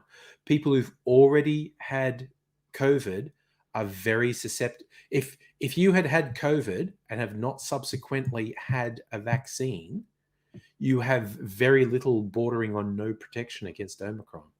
So that's fucked if you've already been sick. During the last time you left there for a week, fed corn and water. Oh dear. Yeah, that sounds right, Miss Foxlocation. Protection's about 40% if you've had 2 shots and 85% 3 from actually just contracting the virus. And then there's, if you do contract the virus, you've got significant protection against serious illness. But yeah, what freaked me out was that having had COVID was next to no protection against Omicron. That's not good news. That is not good news. Anyway, I need, what do we call it? A funnel. I need a funnel. I'm going to go over here and get my jigger. Well, it's good to know where your jig is at. There's a funnel. Oh, that was too big. That's what she said. This one's just right. Because it's not the size of the funnel that counts, it's what you do with it. Alrighty. Yes, there's, I think, Drunken FBA, cover yourself in cling film, particularly if you cover your mouth and nose. You can be sure to not get COVID. No, if we have business meetings with cheese and wine, protection will be increased. If the business meetings are from home and have your cheese and wine, that would be good. All right, so going to put some of poor Tom's Pina Colada gin in. All righty. How do they describe this Pina Colada gin? Most controversial tropical incursion into our fair harbour since the docking of the Ruby Princess. Pineapple and coconut, infamously hard to distill, on an unprecedented paradise sojourn with juniper, lime, pandan, nutmeg, allspice, and many more. Celebrate the end of this world, we've released a mere 5,000 bottles, making this gin as rare as a polar bear, more ephemeral than a tartu. Man, they have a really gloomy outlook, which I'm kind of on board with. The bottle's embossed. What does it say? Poor Tom's gin. Okay, some navy strength to make sure it does not freeze. This Foxification, Scientific American States reproduction number for Omicron variant is 3.7. I thought people were suggesting it was higher than that. But yes, that is a very high reproduction number. Not sure we have all the data on it yet. Navy strength. All right. And then we want to put a little bit of vermouth. Do my absinthe vermouth this time. It's not really absinthe, just has some of the same flavors that absinthe has. A little bit of vermouth, and then a bit of water to simulate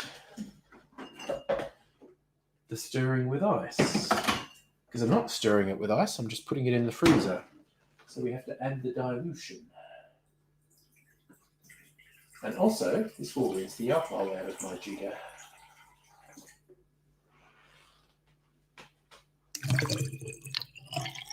Oh, that's just about perfect. Okay. Dunzo. Freezer martini, ready for next live stream, basically. Howdy, Alexander. And yes, Safa, Ruby Princess was a cock-up. Okay, back in the freezer with the freezer martini.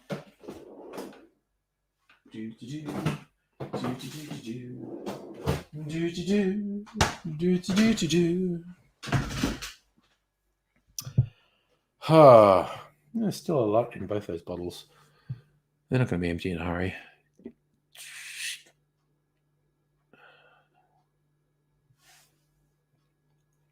Assuming just about perfect is your metric. What's that in relation to? This is just about perfect in my metric for martinis.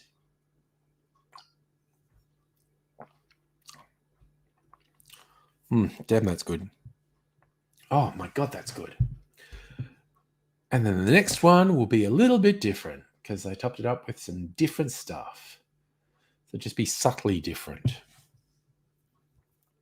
The joys of an infinity freezer martini. So I did finish my fridge whiskey old fashioned. I've still got some of my Woodson and Ford in there. I've still got a rum old fashioned in there. I've still got my tequila liqueur, the pineapple Margarita Liqueur, which I had a little drinky of earlier, which is quite nice. Really mixing the drinks tonight. The pineapple Margarita Liqueur, whiskey old fashioned, and a really strong martini. That's some drinks. Okay, relation to the martini.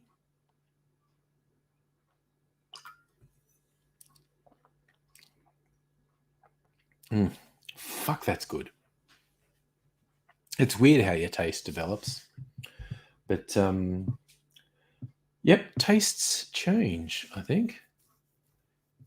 Something used just about perfect for anything. Well, there is actually a reference in cocktail measures to a perfect drink. I know there's a perfect Manhattan. Is there a perfect martini?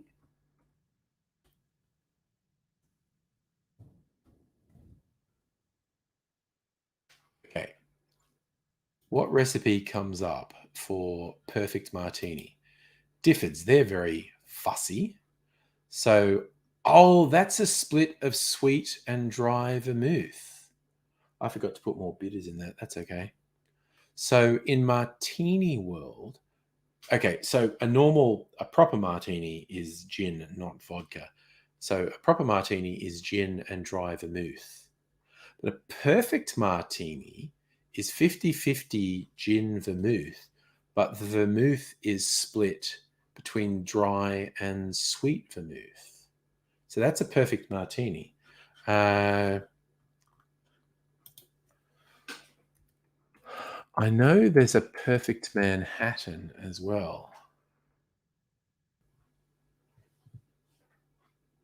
Perfectly straight.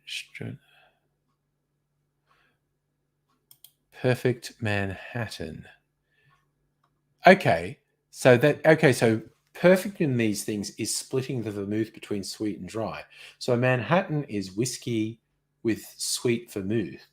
A perfect Manhattan is whiskey and vermouth, but the vermouth is split 50-50 with sweet and dry vermouth.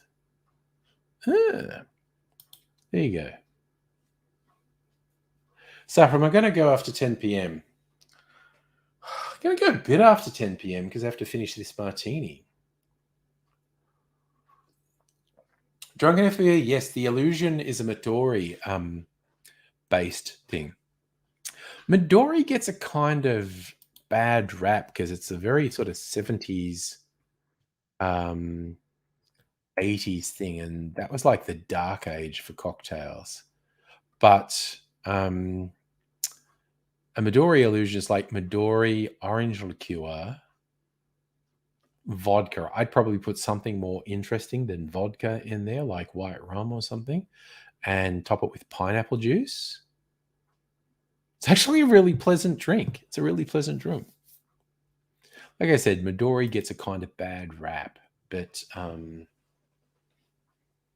no, Salimi's tipsy and cooking. I'm tipsy and sitting down, and that's about as much as I can manage, quite frankly.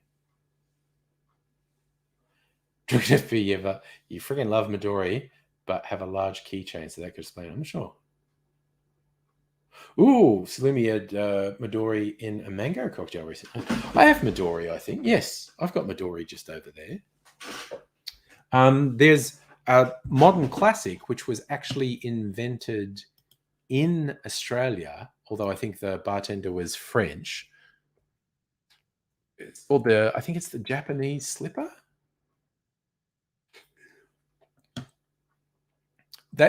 The Japanese slipper is probably the most elegant modern classic Midori drink. And so that's much simpler than the illusion, but sort of related.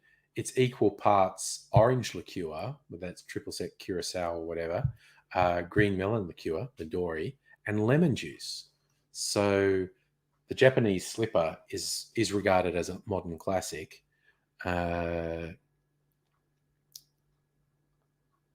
Created in 1984 by Jean-Paul Bourguignon.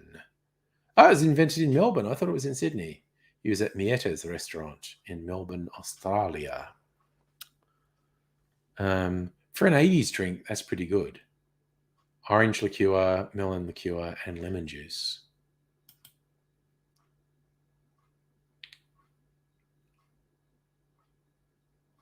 Okay, drunken, I'm not sure what that sentence means. So, had so boiled frog in it from cold. No, I don't know what that sentence means. So, that whole thing about a frog will stay in the pot if you boil it slowly. I think that's been proven to not be true, but it's an interesting metaphor anyway. Megalich, you made Japanese slippers for your gaming group a year ago. It is. I think a Japanese slipper shows off Midori, shows that Midori's not a terrible drink. But you can see it's got the elements of the illusion, which is the more, I guess, cliched drink with Midori, because that's Midori and orange liqueur, but also with some vodka and then topped with pineapple juice. Um, but yeah, a Japanese slipper is a much more elegant drink than an illusion. But, it's all good in the hood, as they say. Go with what works for you. I'm also trying to think. I don't know where my notebook is. Thinking like I save drinks on this website sometimes. Okay, so things that I want to make at some point I saved. So it's on this list. The All In, which is rye and then bourbon and dry vermouth and bitter and white creme to cacao. The All In, honestly, that sounds pretty good. Canchanchera, white rum, lime, and honey. That's a slight variation on a daiquiri using honey syrup, like rich honey syrup, 3 parts honey to 1 part water. So it's really the sweetener that's different there. A Morning Glory Fizz. Single malt whiskey, absinthe, lemon juice, lime juice, sugar syrup, egg white, topped with soda. I mean, that sounds pretty out there.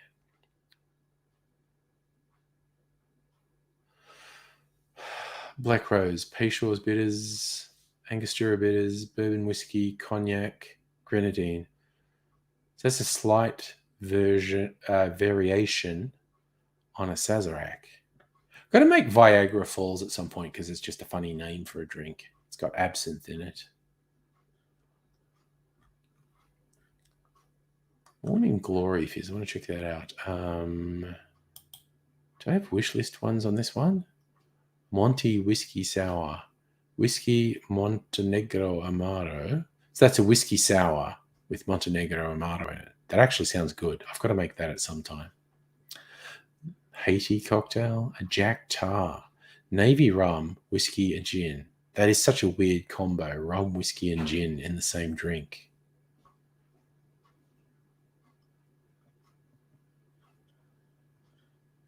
I've got so many things marked down to try at some point. Miss Foxcation, which one did you have last night that's tasty? Hello. You after something, or you're asking if I'm coming to bed? I'm coming to bed. I just have to finish this and come to bed. So, meow. It's like Mrs. Angry having silent talks to me, and then Mimsy just being, I don't know if you heard her, Mimsy's just being loud in the background.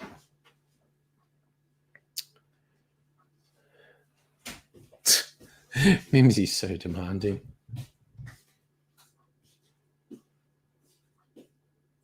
Ooh. Oh, Midori Splice. Mega Leech. So Midori and Malibu and pineapple juice and cream. Good Lord. Oh, so you had a premix illusion, cheap and cheerful. Yeah, some of the premix stuff you can get from bottle ships now. It's quite good. Oh, that's old school drunken FPV grandfather giving you the slipper because you're misbehaving rather than trying to get drunk. Yeah, being beaten with a slipper. No, Mimsy wants so much attention, honestly. I like the occasional creamy, desserty cocktail. Like sometimes I'm in my snobby mode and I go, I don't want like a creamy, desserty cocktail. And then I make one and it's really good. And I'm like, oh, that's actually really good. It's having, like, I made Mrs. Angry Brandy Alexander before the start of the stream.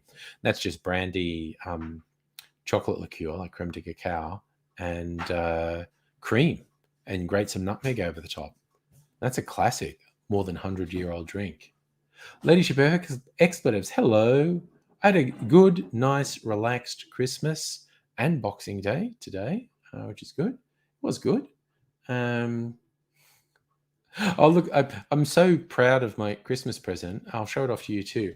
I have this little mini barrel sitting over here. For aging things in. It's got water in it at the moment. That's to make sure it doesn't have any leaks. Leaving water in it for a couple of days to soak into the wood and expand the wood to make sure it doesn't leak. But it is absolutely not leaking. So I am going to leave water in it for a couple of days, then empty that out. Then I'm going to put some fortified wine in, which will season the wood. The fortified wine will soak into the wood, leave its flavor in there, but it'll also change the nature of the fortified wine. I'm really looking forward to tasting the fortified wine after it's been in the barrel for a week or two. And then I think I'm going to age a cocktail in there. And at some point, a spirit, age a whiskey, age a rum, do that sort of thing. Drunken FPV, I filled it. I filled it right to the top with water, like right to the top. So I just put the bung in the bung hole. I mean, the main worry about the leaks lower down, but it's filled right to the top with water at the moment. So after another day or two, I'm going to check. Actually, I will be very interested to see if I can tell how much the water level has receded. That will be partly because of the wood absorbing water, and there will probably be some evaporation. So I'll be very interested to see how much the water level's gone down in a couple of days. Then I'm going to put fortified wine in it, leave it for a couple of weeks, and then a cocktail, I think. Yep, I knew you'd go there, Drunken FPV. You've been so on game with the innuendo tonight. You filled the bunghole once and was promptly slapped in the face. Megaleech, I am not going to do anything with my wood-flavored water. I am going to... Although your suggestion of using it for a sugar syrup is actually pretty good. And I might, now you've said that, I might do it. I was just going to tip it down the sink. I was not going to make ice. Absolutely not going to make ice. Sugar syrup actually sounds like a good idea. Do we have TP for our bunghole nug? Classic. Huh?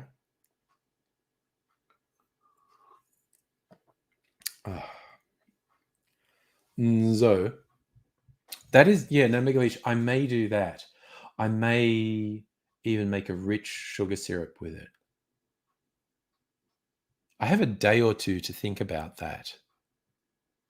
A rich honey syrup, maybe, with woody water, or a brown sugar syrup.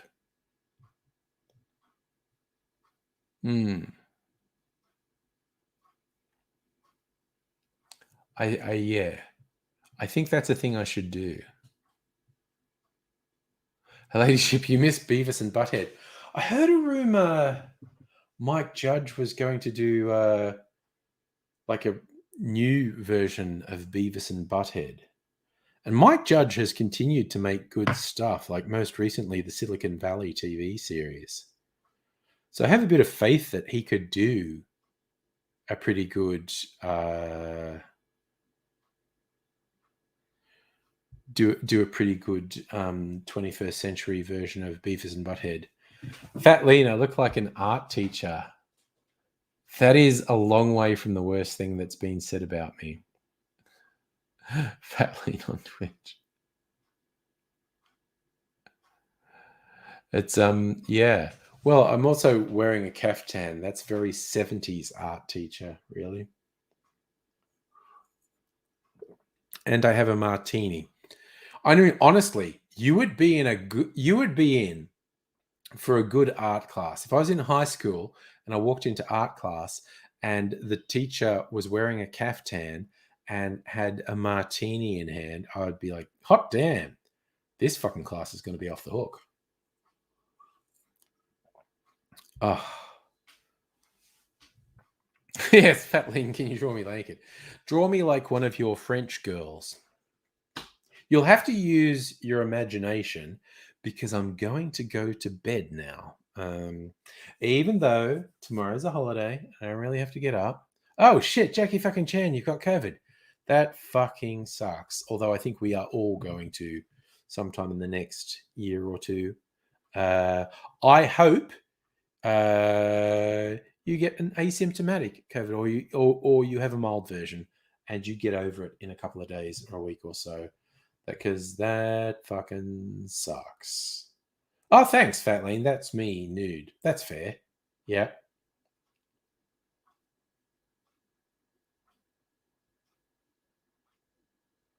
Drunken FB 70s art class. Leave your keys in the bowl. Yeah. All right. So, you fine people, take care of yourself.